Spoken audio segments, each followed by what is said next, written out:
Welcome back, everyone, to Poem Peeps. Thank you for listening. Make sure to rate and review us 5 stars wherever you listen to your podcasts, and follow us on Twitter and Instagram. And certainly check out our website for any old content. We're back today with another episode, and we are extremely excited for a roundtable episode with some really astounding experts in the field. But before we introduce them, Monty, how are you? Hey, Ferb, doing well, and hello again to all of our listeners. I'm doing great today, and I've really been looking forward to today's episode for some time now. Today, we're going to be discussing post ICU syndrome, which is an extremely important topic for all pulmonary and critical care providers because of how much it affects our patients. Yeah, absolutely. And our panel today includes 2 guests who are experts in the field and really truly pioneers in describing post ICU syndrome, or PICS. They have pushed all of us to think more about this topic and led the way in how to study and understand it. Just before we meet them, quick reminder that this podcast is HIPAA compliant, no patient specific details will be shared, and our viewpoints are all our own and don't reflect the opinions or practices of our respective employers. Great, thanks, Ferb. I'm so excited to introduce our first guest today. We're going to be starting with Dr. Del Nita. Del is a professor of medicine at Johns Hopkins, where he is also the medical director of the Critical Care Physical Medicine and Rehabilitation Program, as well as the director of the Outcomes After Critical Illness and Surgery Group. He is the author of hundreds of publications focusing on post-ICU outcomes and numerous research grants from the NIH, as well as other organizations and foundations. Del's a true legend in the field, and it's a privilege to have you on today, Del. Welcome to Cold Peeps. Thanks so much. I'm happy to be here. And next we have Wes Ely. Wes is the Grant W. Little Chair in Medicine and a professor of medicine at Vanderbilt University Medical Center. He's also the Associate Director of Aging Research at the VA Tennessee Valley Geriatric Research and Educational Clinical Center and the co-director of the Critical Illness, Brain Dysfunction, and Survivorship Center. He's an equally paramount figure in the field with multiple publications and grants, and has also recently published a new book called Every Deep Drawn Breath about his and his patients' experiences in the ICU and with the ramifications of critical illness. And unbelievably, all the net proceeds from that book are going to the CIBS Center Endowment for Survivorship. So certainly check it out and get a copy today. Thank you so much for coming on the show. Thanks so much, Dave and Monty. I appreciate being here. And it's true. First off, Dale Needham is in the book, of course, because I had to put all the pioneers in the field. So Dale is featured prominently in Every Deep Drawn Breath. And every penny from that book does go back to patients and survivors. So it's a mission to try and help them pick up the pieces of their life. And I appreciate you inviting me to be on today. Thank you so much, Wes and Del. I'm looking forward to our discussion today. And I think we'd like to go ahead and get started. And we know that post-ICU syndrome is a huge topic, and certainly one episode is not enough to cover everything that we want to. But we'd like to give our listeners a basic introduction so they can recognize it and try to help patients as much as possible on a day-to-day basis. So, Del, I wanted to go to you first and ask, how would you define PICS for those of us listening today? Sure. So post-intensive care syndrome was created from an international multidisciplinary stakeholder conference organized by the Society of Critical Care Medicine more than a decade ago. And we picked a very practical definition. It's new or worsening impairments in physical, cognitive, and or mental health status that arise after critical illness and persist beyond the acute care hospitalization. Importantly, this was not created to be a scientific term or something to be specifically measured.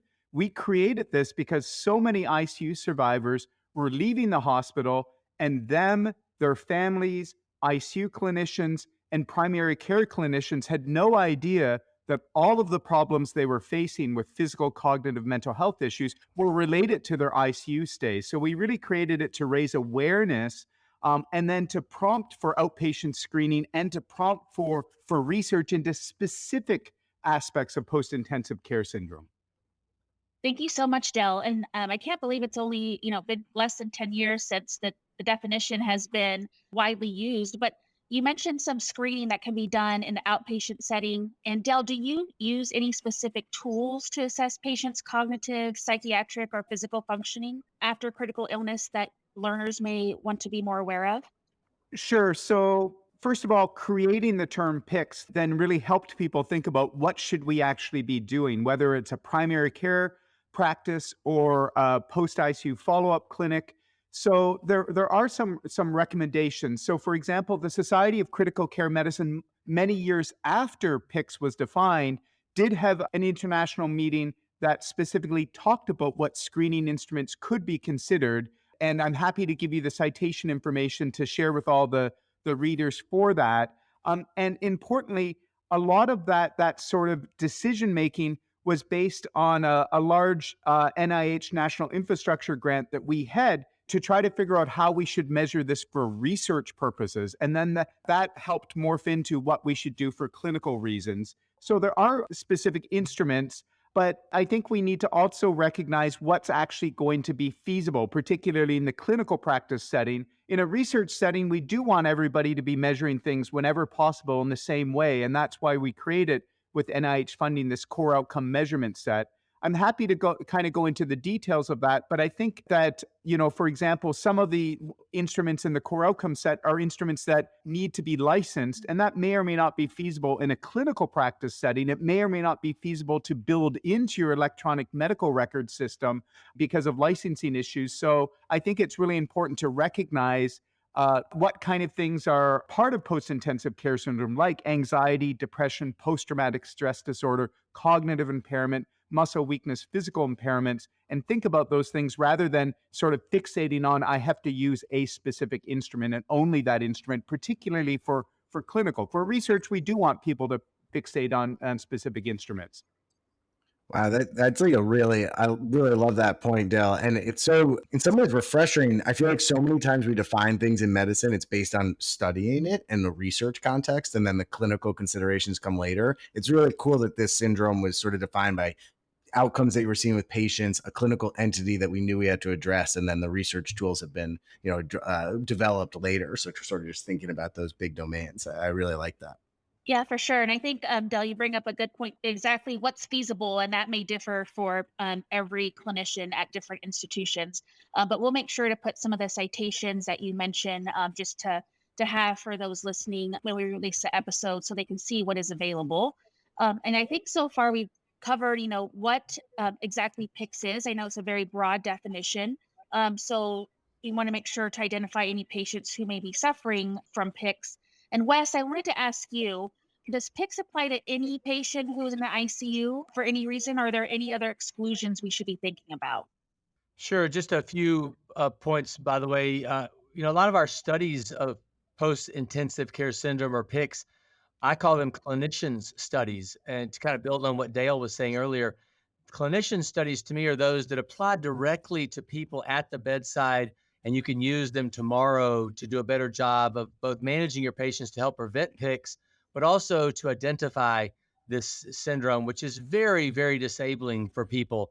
And it's one thing to talk about how do you measure it, but another just to face the reality, the humanness of what this means to patients and their families, which is essentially, imagine just somebody coming all the way through critical care. And as you asked me, is anybody on the table to get this? Absolutely. Every ICU patient is on the table to get this problem, no matter how young you are, no matter how well you were prior to getting critically ill, because anybody can leave having acquired the neck down problems of muscle and nerve, disability, and the neck up problems of really essentially an acquired dementia, and then mental health problems, as were mentioned before, depression and PTSD.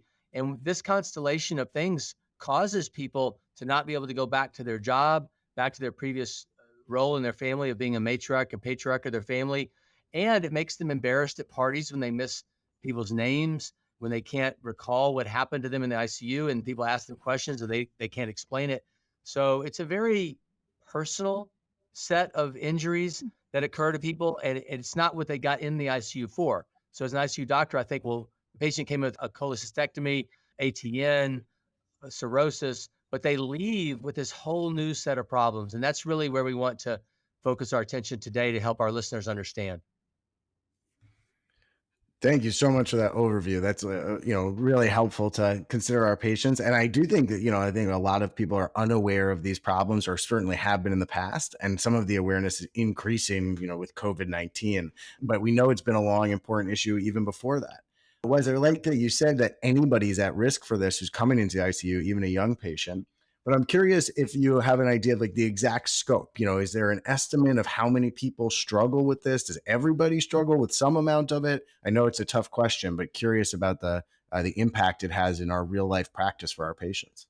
Sure, absolutely. I think if you did not divide it up into types of patients, you might say that about a half of people after a real critical care ICU stay, meaning not, post-op for 1 or 2 days, but like came in with a need for organ replacement, organ support, like a ventilator or dialysis.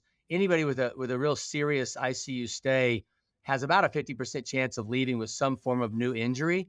But if you divide it up by patient type, I think it would be on the low end, people who are relatively young and healthy.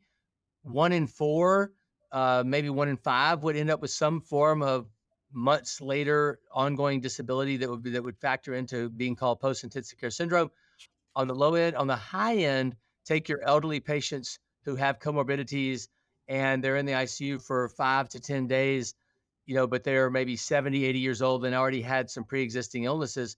Those people have probably 2/3 to 3/4 of those patients are going to leave with post-intensive care syndrome. Again, if they had what I call a real serious ICU stay where they were on some form of organ support. So as low as 1 in 5, as high as 80%, depending on the patient type. That's great. A great estimate for everybody. And we're going to talk in just a minute about some of the risk factors and things we can think about for our patients who are coming in. I am curious, Dale mentioned how this was initially sort of described in a critical care conference. I would just love to hear a little bit more from you about the history of post-ICU syndrome, how during your practice, the understanding of it has evolved, how it was sort of first recognized as a problem. I would just love to hear your insights. Sure. Let's take it back to the patient level. When I was an intern in 1990, so I'm very old, I'm 58, I had a woman named Teresa Martin, and she's featured in Every Deep Drawn Breath. Her story is quite striking, and this serves as a good example. Came in with a tricyclic overdose, aspirated, had ARDS. I was her intern taking care of her, inverse ratio ventilation, a lot of paralysis, a lot of deep sedation. Ended up with multiple chest tubes because we were not practicing low tidal volume ventilation. This was pre-ARDSNet. And at the end of her stay, I thought, wow, I'm an amazing new ICU doctor. I'm at a major medical center, and we saved her life. So Teresa, Miss Martin, come back and see me in 2 months. And she came back in the clinic, and this is, a really moving thing for me to kind of recount because I felt so much guilt and shame. Came in the clinic, wheeled in a wheelchair. This one was 25 years old-ish, wheeled in a wheelchair, unable to walk, looked like a 45, 50-year-old woman. And her mother just sat there and said, what is going on? My daughter can't go back to work. She's not the same person anymore. We got x-rays. She had calcifications in her joints. It was devastating to me. And I had no idea what was going on. So this is 20 years before PICS was described, right? But I started to see this in my clinic. And so because of that, when I got to Vanderbilt, I started seeing patients back in my clinic after the ICU experience, and kind of when they were sick in the ICU, I would have them come back and see me instead of their primary care doctor. And I started putting together, wow, these people aren't the same. They're losing their job. They can't engage with their families. And they're telling me that something is really radically wrong with them. Plus they can't sleep at night because they're so afraid to go to sleep. And that's when I started understanding, wow, delirium that they had then is scaring them now. They can't think well. They have muscle and nerve disease. And so in the early 2000s, we started to piece together, whoa, this is a syndrome of a lot of different problems that these ICU patients are experiencing. And it took us about a decade, as Dale said, to kind of put a name to it. But we know now, looking back, that for 30 years prior to the naming of PICS, we were doing a lot of things in the ICU in the name of benevolence to try and protect them from memory and protect them from experiencing suffering, that we're actually creating suffering and creating harm. And so I'll just leave you with that notion that we were trying our best and we did it in the name of love and hope for their recovery, but we were injuring them. And so it really took us restructuring critical care to try and prevent this sort of iatrogenic injury. Yeah. Thank you for sharing that story. And I do think it's so powerful that, this important clinical entity was really come upon by clinicians like both yourselves just from listening to patients after everything that's happened. A piece that is so core to taking care of people, but of course doesn't always happen. Dale, I wanted to turn to you. Now that we have recognized the syndrome and the importance of it, certainly in the ICU and in all medicine, we like to have trials and evidence to guide us as we move forward. And I'm curious if you think there are metrics that we should be studying in addition to the standard ICU metrics we always look at: mortality, ventilator-free days, things like that, that we should be so we can sort of capture PICS for patients when we're thinking about therapies that happen within the ICU. That's a great question. We would love data. We would love data if it was readily available, easy, cheap, and reliable. But I think we're going to find a big challenge, right?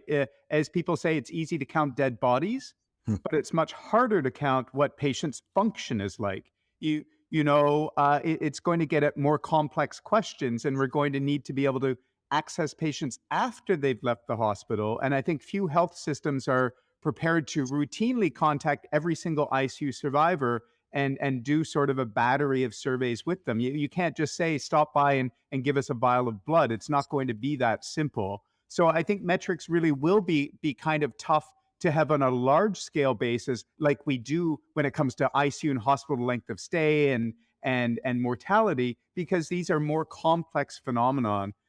So I do think it's going to be really tough. I think that some things that people focus on are things like readmission.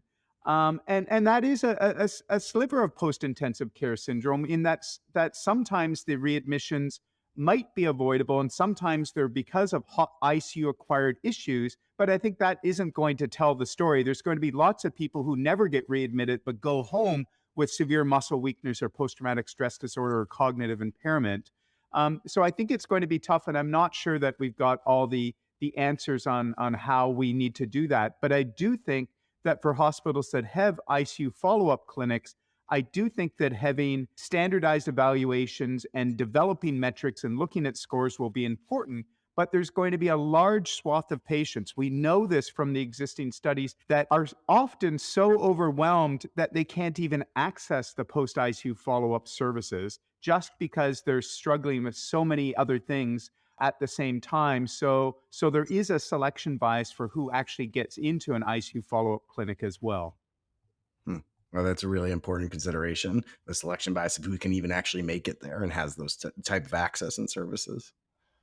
Yeah, totally agreed. I think, Wes, as you alluded to, I think you were kind of starting your own post ICU clinic, as you mentioned, 30 to 40 years ago, which I think is definitely important right now. I know in the current era that we are within medicine. And Wes, you told us about how many people can be affected by PICS. So you said as low as 20%, but as high as 80%.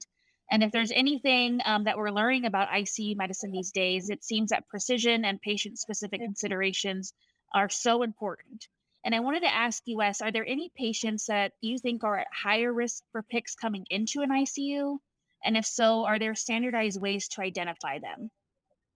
That's a really great question, Monty. I think I'll answer with a twofold answer. First of all, thinking of patients pre-ICU situation, if they had any cognitive problems coming in, think of their brain as a totem pole, and if they're at the very top of their cognitive function totem pole wise, they are less at risk. But if they have any pre-existing cognitive issues or mental health issues, I think that the neck up components of PICS, which are the mental health, PTSD, depression, and the cognition, the acquired dementia, become very high risk for such people.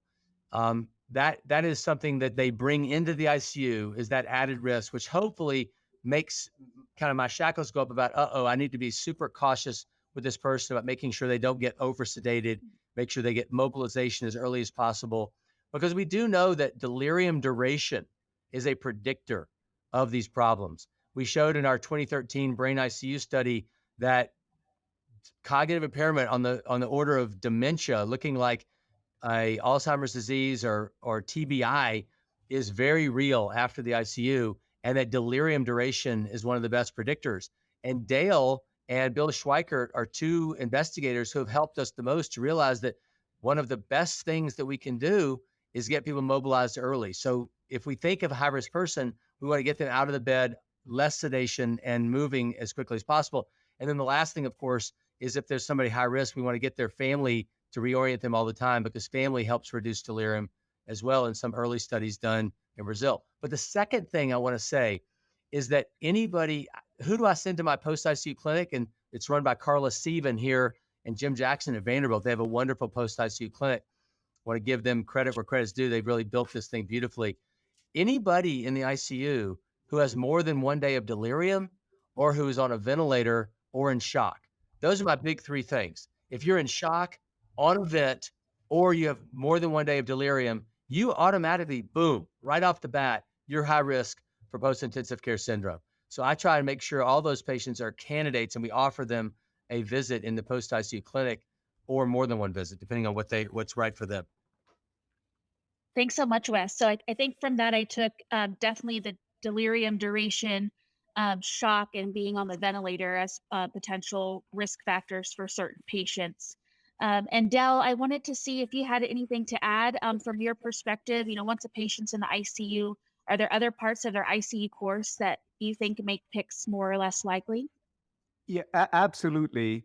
To build on what Wes has said, the approach that we take to sedation, if we're going to sedate our patients and immobilize them, then we're going to condemn them to having major problems after their ICU stay. We need to aim for our patients to be awake, alert, and moving, interacting with us as clinicians, interacting with their families, interacting with our whole team of rehab people, OTs, PTs, speech language pathologists, psychologists. These are all people that need to be on our team and having our patients awake and moving. So that's tremendously important.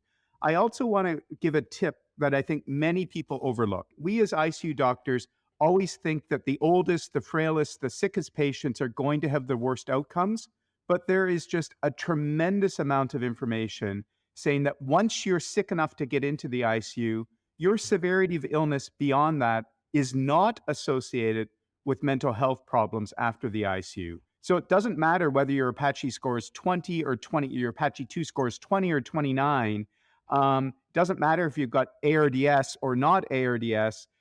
The risks of anxiety, depression, and PTSD are independent of your severity of illness. So we cannot just be sifting the sickest patients off and saying they're the ones that we should follow up. When it comes to anxiety, depression, PTSD, study after study show us that it's not dependent on your severity of illness. We need to think, and it's not dependent on your age. Young people can have these problems. We need to be triggering to patients that have pre-existing mental health challenges, as Wes has said, and then also patients that are telling us that they've got memories of frightening experiences in the ICU. And those frightening experiences are often their delirium. They think that we've intentionally been trying to harm them because they've had hallucinations and delusions during their delirium. And if those frightening memories they're telling us about, those should be sending off red flags, no matter their severity of illness or their age, that they're at risk of having mental health problems after the ICU. And we should be thinking about that as an important risk factor. Oh yeah, can I just add to that? That is two quick delirium stories come to my mind, and both these patients are in every deep drawn breath. But this one guy was in the ICU with pancreatitis, and he was looking at his monitor, and his wife kept seeing him look at the monitor, and she kept telling him, "Oh, honey, you're fine. Your vital signs look good." But what he was seeing the whole time, and she didn't know it, was over the cardiac monitor, he saw a huge black jaguar. And this black jaguar, he said to me when I interviewed, and I recorded all these people and transcribed their recordings, so these are all direct quotes. He said, "There's an apex predator in the corner of this room. Are we going to pretend like it's not there and about to rip us apart?" And then the day went on and nobody paid any attention to it. And then he recounted back to me. He said, "I'm not the crazy here." That's exactly what he said. "I'm not the crazy here." That was as real to him as real can be.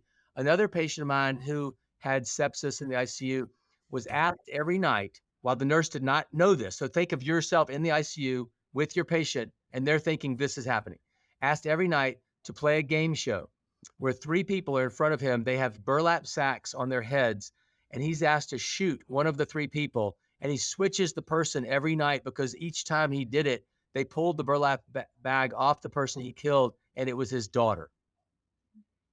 10 years later, he still cannot sleep. he is so messed up over these dreams. And they all say that these dreams are not dreams to them. They are real. They're more real than their own life. And so that sort of thing leaves people very injured. They have a lot of scarring. And that's why we need these post-ICU clinics like Dale has pioneered and Carla Sieben and others, because they need to go through therapy and they need to go through cognitive rehabilitation to get their neurons and neuroplasticity engaged, to build these connections back, to help them rebuild their life and create a path forward of hope.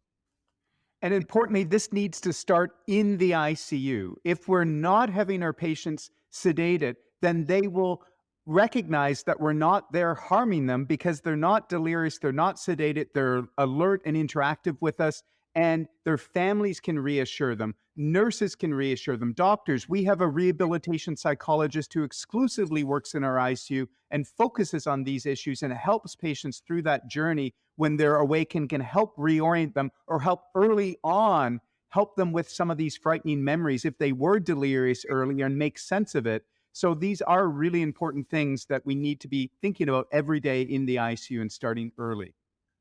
Yeah, I mean, these are incredibly powerful stories that you guys have both talked about, and I can't imagine how traumatizing for patients that is. And you both mentioned how important in ICU care and these prevention techniques are. And I want to even follow up on it because I think it's such an important point. You've mentioned a couple specifics: early mobilization, our sedation practices. I'd like to delve a little bit deeper about specific things we as providers should be doing in the ICU to try to prevent post-ICU syndrome later. So maybe, Wes, we can start with you with some things you take. And then Dale, I would love to hear some more specifics about what we can do to adjust our sedation practices. Because, patients are agitated, we're keeping them on the ventilator, but what should we be mindful of and practices we can do to be better providers? Give the overview and let Dale talk about the specifics. I want the listeners to know that this is not soft science.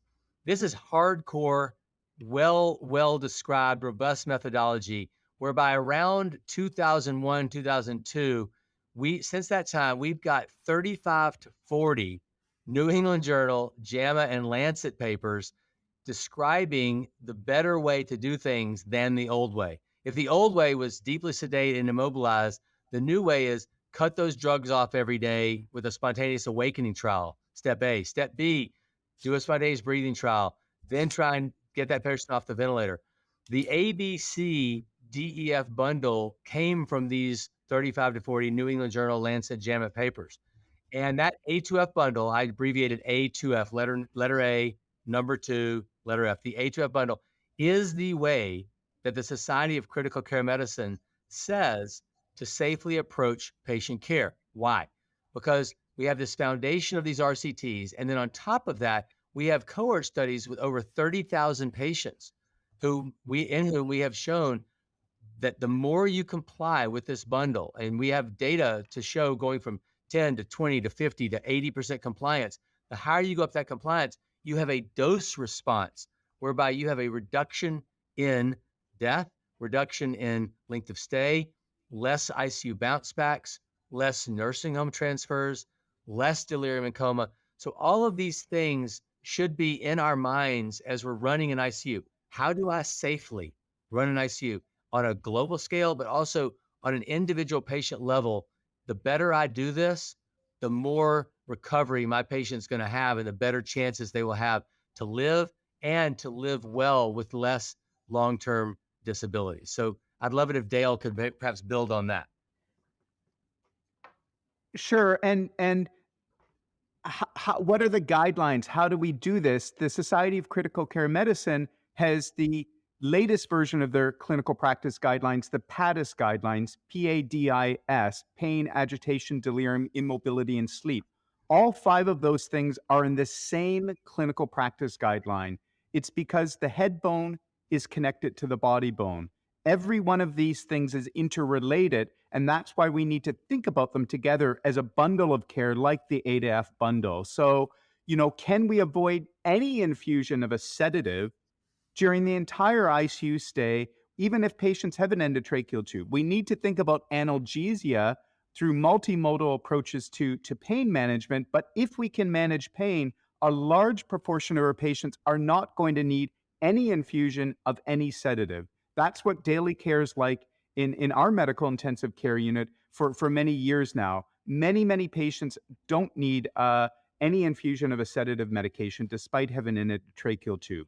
And then when they're awake, then nurses can begin to mobilize patients. Patients will not lose the ability to walk if you haven't kept them sedated and bedbound. That patient that was walking 2 days prior, they can walk even though they've got an endotracheal tube. Obviously, it requires skilled people and human resources to have the personnel to do that.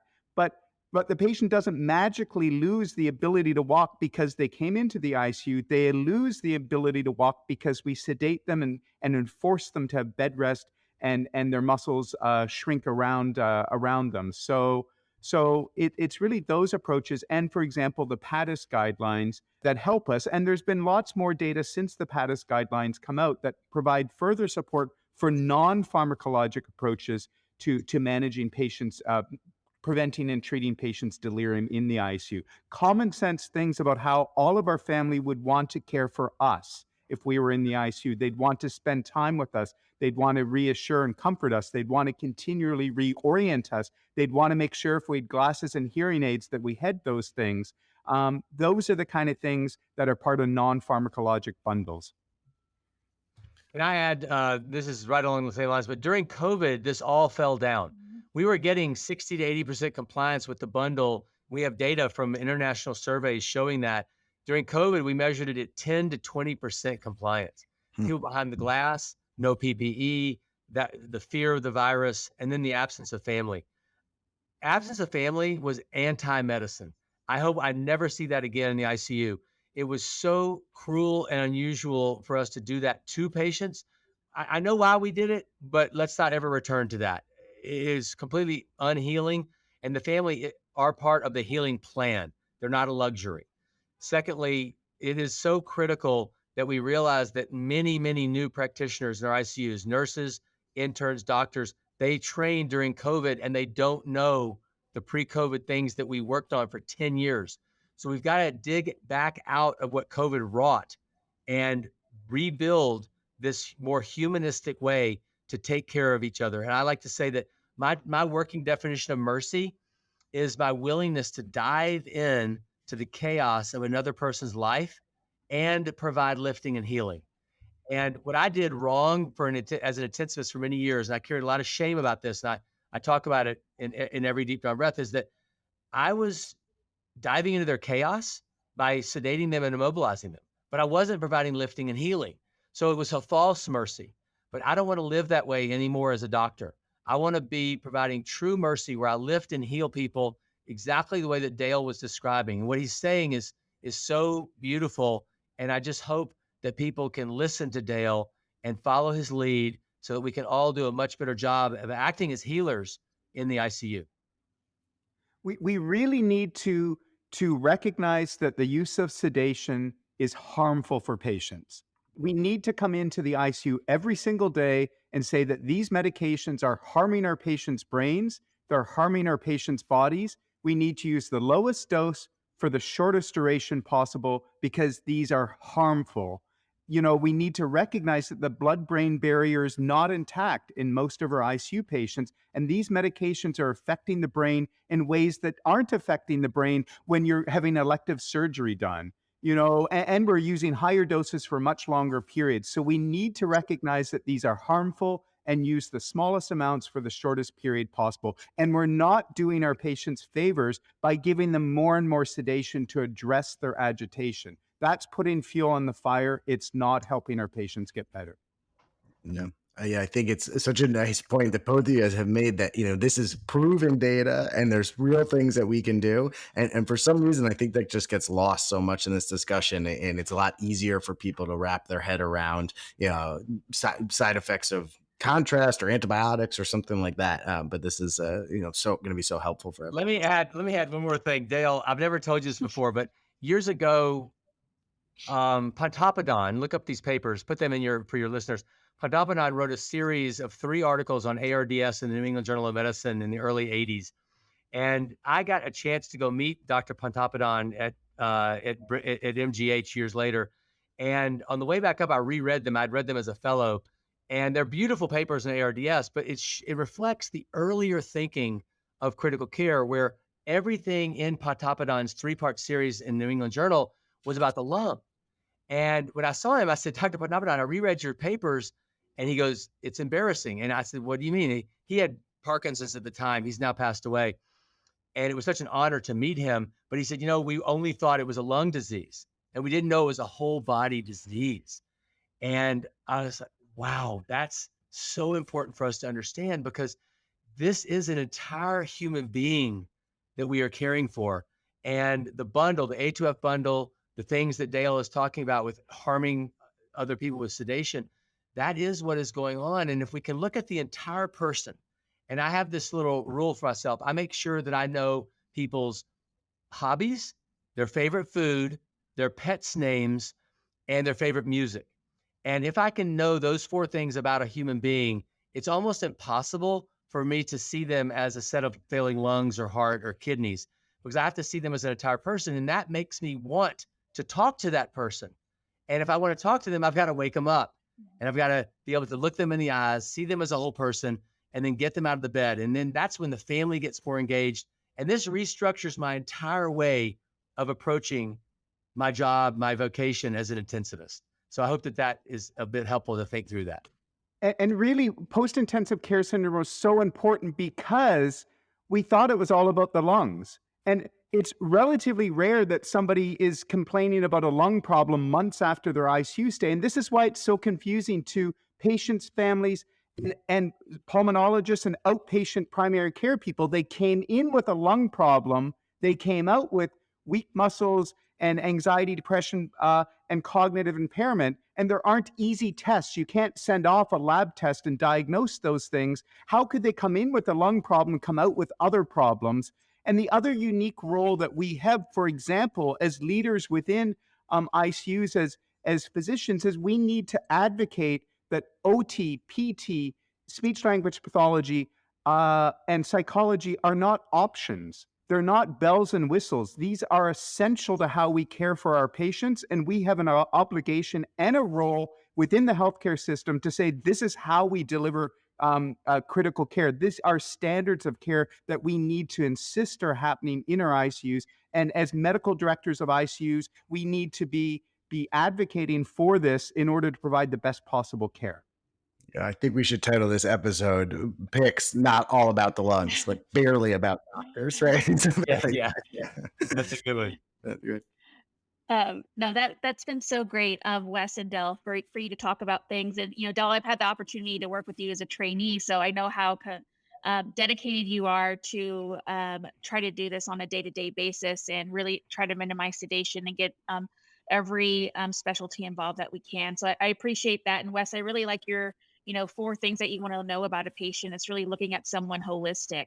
I think from our conversation, and as first said, this is more about the lungs. And I wanted to ask you though, too, Del, from your, experience clinically, as well as from a research perspective, are there some aspects of PICS that you think resolve more readily than others, kind of in the post ICU care? I don't know that I can give a general answer to that across all patients. I think it depends on what they came into the ICU with, the care they got in the ICU, and what access they have to care after the ICU. How many patients of ours may not have access to robust rehab after the ICU, and not just physical rehab, but cognitive rehab and mental health support? I think that we have many patients that don't have access to that, or and may go to a subacute rehab facility rather than an acute care rehab facility, or may not have access at home or outpatient to even physical rehab, and likely don't have access to cognitive or psychological care. So I think that those things really are confounding our understanding about which things will get better or not get better. I think the easiest thing to measure is often muscle strength, right? Every patient can have some understanding of their muscle strength, but likely can't self-assess their cognition or their mental health symptoms nearly as easily, and often not as quantitative, as in such a quantitative way. And also, it's, I think, harder for patients and families to understand what to do about their brain, whereas they may understand, if I walk further, if I climb stairs more, then my muscles may get better. So I think it's kind of hard to have a general overall response to that.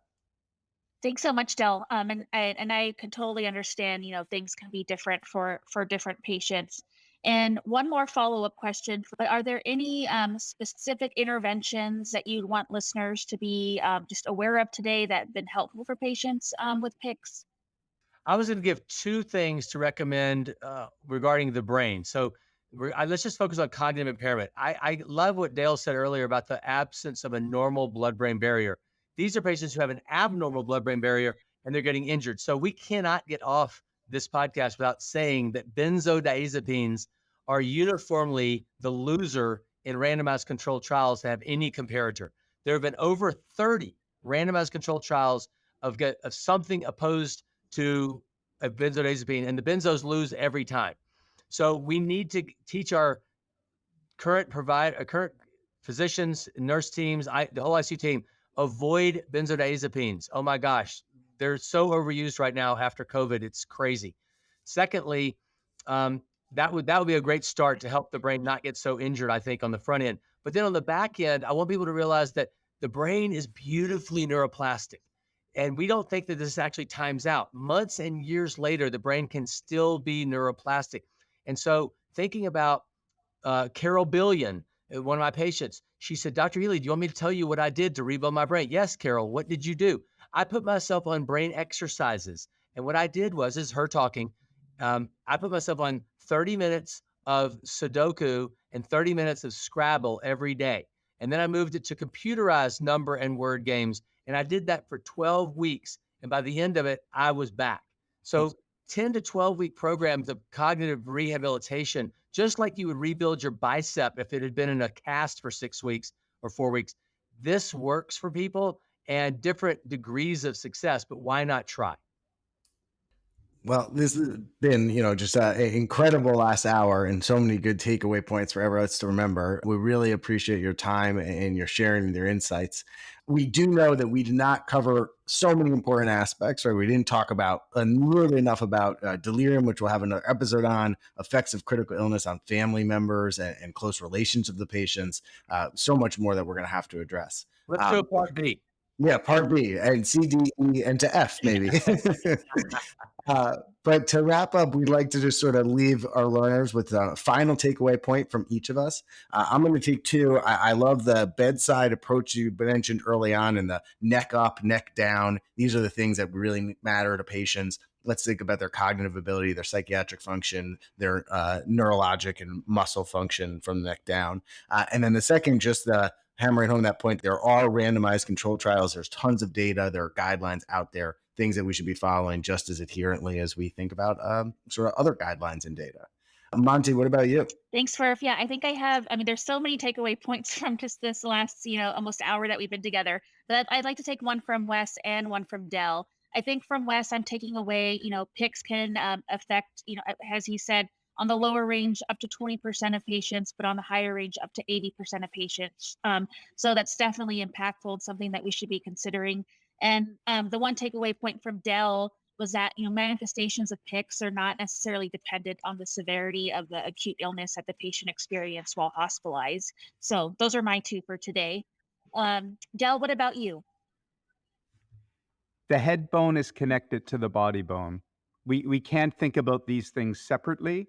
We know that bed rest and sedation will make the brain worse. And if the brain's worse, then patients can't participate in physical rehab. These things are connected. We need to not think of them separately. Perfect. And Wes, what is your final takeaway point for today? I'm going to give you 2 points, but I'm going to start with a clarification. When you said that 20 to 80%, I want to repeat for the listener. What we're saying there is that in low risk people, about 1 in 5, in high risk people, as much as 4 out of 5. So it's not just that there's a range of 20 to 80. It's that low risk people aren't going to get this nearly as often, and that's why there's such a difference there. But my take homes will be: we didn't mention the Dr. Dre. I think it's a super fun and neat way of remembering the things you should do if your patient's delirious. DDRE, Dr. Dre, like the rapper.